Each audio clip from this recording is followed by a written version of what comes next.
अस्सलाम वालेकुम नाज़रीन, उम्मीद है आप सब खैरियत से होंगे। तो आज मैं जिस टॉपिक पे आपसे डिस्कस करने जा रहा हूँ, जो इन्फॉर्मेशन जिस चीज़ के बारे में आपको देने जा रहा हूँ, वो एक हर्बल नेचुरल एक मेडिसिन में आती है। उसका नाम है इसबगोल के छिलके के नाम से बहुत मशहूर है और इसको साइलियम भी कहते हैं। और आज मैं बताऊँगा कि कोलेस्ट्रॉल को कम करने में इसबगोल के छिलके का क्या रोल है। तो नाज़रीन, सबसे पहले मैं आपको बताता हूँ कि स्टार्ट से हम आपको एक हार्ट के बारे में, दिल के बारे में बताते हैं। आपको पता है कि दिल एक ऐसा ऑर्गन है जो कि पूरे बॉडी में, पूरे जिस्म में खून की सप्लाई प्रोवाइड करता है और उसमें ऑक्सीजन शामिल होती है और दूसरे न्यूट्रिशन सप्लीमेंट भी शामिल होते हैं जो कि वो जिस्म के बॉडी के सारे हिस्सों को पहुंचाता है। तो इस सारी सप्लाई करने में और ये जो काम दिल अपना फंक्शन परफॉर्म करता है, हार्ट जो अपना फंक्शन परफॉर्म करता है, इसको ये फंक्शन परफॉर्म करने के लिए भी ब्लड की ज़रूरत होती है और ऑक्सीजन की ज़रूरत होती है। तो जो कि हार्ट को, दिल को कॉरोनरी आर्टरी जो होती है, शरेआन जो होती है, उससे ये मिलता है। तो अगर शरेआन में कोई तंगी आ जाए या वो किसी वजह से, ब्लॉकेज की वजह से जो है वो रास्ता तंग हो जाए, तो फिर दिल तक, दिल के खुलियों तक, दिल के सेल्स तक ना तो ब्लड सही तरह पहुंचता है, ना ही ऑक्सीजन की सप्लाई सही पहुंचती है। तो इसके नतीजे में अस्कीमिया हो जाता है और जो है टिश्यू जो है और दिल के जो सेल हैं वो कमज़ोर हो जाते हैं या मुर्दा हो जाते हैं। इसको कहते हैं निक्रोसिस, एस्कीमिक निक्रोसिस। और जिसके नतीजे में अल्टीमेटली जो है वो इंजाइना, दिल में शदीद दर्द होना, मायोकार्डियल इन्फेक्शन और हार्ट अटैक अल्टीमेटली जो है होने के चांसेस होते हैं। तो नाजरीन, जो है ये दिल की नाली जो है, शरेयानें जो हैं, ये किस वजह से तंग होती हैं या कॉरोनरी आर्टरी जो है उसमें वो क्यों तंग होती है और खून का बहाव क्यों कम होता है।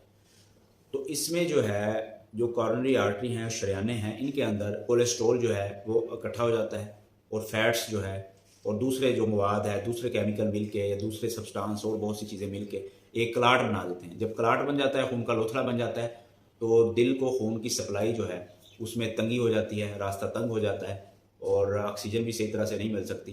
तो इस कोलेस्ट्रॉल के जमने की वजह से जो है वो ब्लॉकेज हो जाती है, ब्लॉकेज होने का जो है ख़तरा हो जाता है। तो इस डिज़ीज़ को कहते हैं एथेरोस्क्लेरोसिस। एथेरोस्क्लेरोसिस जो है ये अल्टीमेटली रिज़ल्ट जो अल्टीमेटली ये उसका नतीजा है जब कोलेस्ट्रॉल नालियों में जमा हो जाता है, एक क्लॉट बन जाता है, तो इसको एथेरोस्क्लेरोसिस कहते हैं। और इसकी वजह से बाद में इंजाइना, मायोकार्डियल इन्फेक्शन और जो है वो हार्ट अटैक होने के चांस हो जाते हैं। तो नाज़रीन, अब मैं आपको बताता हूँ कि इसबगोल के छिलके का क्या रोल है और उसको किस तरह से एक्ट करता है। इसको समझने के लिए, उसका मैकेनिज्म ऑफ एक्शन समझने के लिए बेसिकली अब आपको मुझे जिगर के बारे में थोड़ा बताना पड़ेगा। जिगर जो है, जिगर के बहुत सारे कामों में से एक काम जो है वो बाइल एसिड बनाना है। और बाइल एसिड वो कहाँ से बनाता है? बाइल एसिड जिगर जो है वो कोलेस्ट्रॉल से बनाता है। कोलेस्ट्रॉल से बाइल एसिड प्रोड्यूस होने के बाद जो है वो बाइल एसिड्स जो हैं वो पित्ते में चले जाते हैं, जहाँ पे वो जाके गाढ़े हो जाते हैं, कंसनट्रेट हो जाते हैं।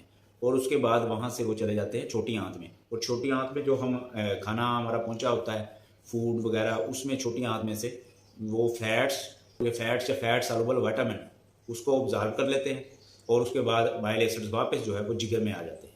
और इसी दौरान कुछ जो है बाइल एसिड जो है वो पखाने के ज़रिए जो है वो बड़ी आंत के थ्रू से होते हुए वो बॉडी से खारिज हो जाते हैं।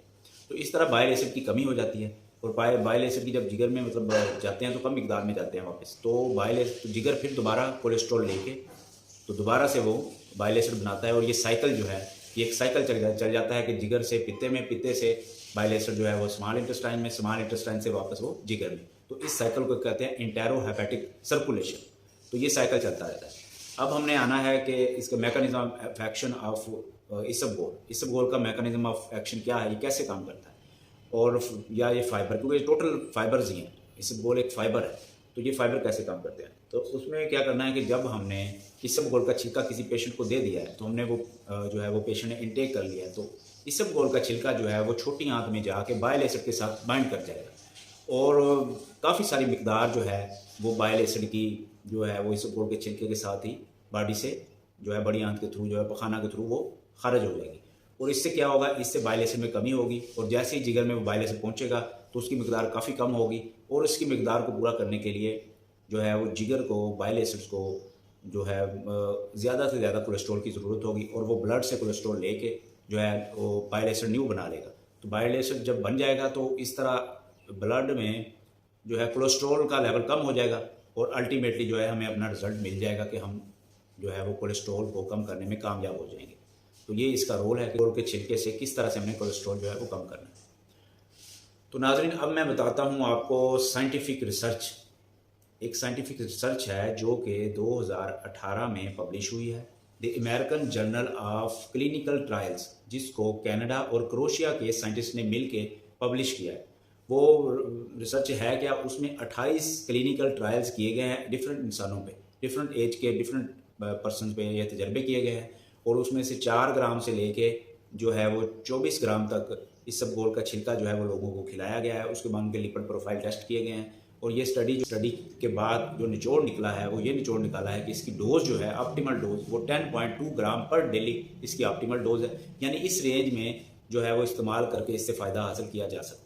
और ये भी चेक किया गया है कि डोज रिस्पॉन्स रिलेशनशिप इसका कोई नहीं बना, मतलब कि 10.2 ग्राम से अगर ऊपर डोज हो जाए या नीचे डोज हो जाए उससे रिस्पॉन्स पे कोई खातर खा इफेक्ट नहीं साबित हुआ।